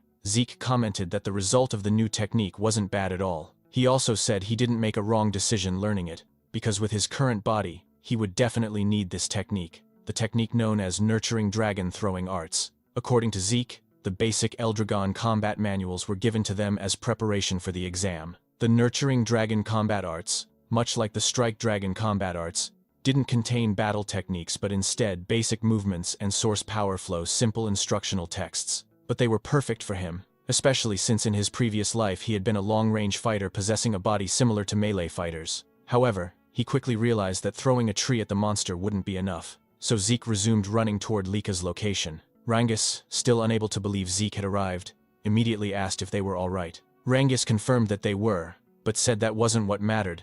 They had a bigger problem, the golem they were fighting. Zeke's eyes glimmered as he repeated the word golem, saying so that's what the creature was called. He also said the creature was strange because he could sense its presence, yet he couldn't detect any life force within it. As the golem rose again, it immediately launched an attack toward Zeke, prompting Lika to shout an alarm, with Rangus warning that the golem was extremely dangerous. But even though the golem unleashed a powerful attack, Zeke casually caught its fist with one hand, remarking that the creature was indeed tough. Because of the golem's hardness, Zeke quickly realized that he needed to use aura in order to gradually break through its defenses. With a swing of his arm as he pushed away the golem's fist, he commented that fighting and defeating the golem using normal methods would be too boring. Lika, exasperated, said that Zeke was always too reckless, while Rangus couldn't believe that Zeke actually found the golem boring to fight, considering their group had nearly died and struggled greatly against it. When the golem prepared to attack Zeke again, he immediately noted that because of its large size, the creature was definitely dangerous. Even so, he didn't hesitate to raise his arms and block the attack head-on, resulting in a powerful impact that shook the area. While defending himself, Zeke stated that the place was too dangerous, so they needed to move away. Lika's group immediately obeyed Zeke's order, and hurriedly evacuated the battlefield. Once they were far enough, Zeke gathered momentum and threw the golem with tremendous force. As the creature crashed away, he remarked that its outer shell truly was extremely durable. While gathering aura into his fist and rushing forward, Zeke said he wanted to know if the inside of the golem's body was as tough as its outer shell. After leaping into the air, he declared that it was time to find out whether its interior was just as hard. He then activated the first form of the Dragon Destruction Combat Arts Burst World, striking the monster and causing a massive explosion upon impact. In Zeke's mind, instead of dragging out the battle by slowly breaking through the golem's defenses, it was better to use Burst World to inject source power into the monster's body and destroy it from within. After confirming that his plan and attack worked, Zeke was overjoyed, saying that fighting this way made the battle far more enjoyable. Meanwhile, 1 month later, at the Eldragon State main building, Zeke was irritated as he questioned why he had been summoned and had his training interrupted. It was then explained that the 1-month exam at Poison Dragon Mountain had concluded safely. After the 3-star golem attack, no other serious incidents had occurred. The number of 7-year-old class members had dropped to 30% from the beginning, due to the harsh environment of Poison Dragon Mountain, but because they were exposed to constant danger and the brink of death, the remaining 30% of the 7-year-old class achieved good results and reached 1-star level. And after the exam ended, Zeke was directly summoned by Balza Eldragon of the Eldragon family. As they walked through one of the hallways in the main estate, Zeke asked what the family head wanted from him. Freya was displeased that Zeke referred to the family head simply as head, so she requested that he address the family head as Master Head, although Zeke argued that it was practically the same. In Freya's mind, the reason for the summons was already obvious, but she still explained that Zeke was called because of his behavior and actions during the exam, and that he had brought this upon himself. When Zeke asked if it was truly because of his behavior, Freya immediately confirmed it. She said that the purpose of the upperclassmen exam was for them to attack the lowerclassmen and steal their crystal orbs. But Zeke, a lowerclassman, did the opposite by attacking the upperclassmen, something they never expected. Freya added that because of Zeke, not a single upperclassman managed to steal a crystal orb from any lowerclassman, and so the upperclassmen had to retake the exam. Zeke argued that attacking upperclassmen wasn't forbidden, but Freya replied that no one would ever expect a lowerclassman to muster the courage to attack an upperclassman. Freya could only sigh, and as she turned away, she told him that his awful attitude needed to be corrected before he faced the Master Head. If you enjoyed this chapter and want to see what happens next, make sure to hit that like button, subscribe, and turn on the notification bell so you won't miss our next update in this epic story.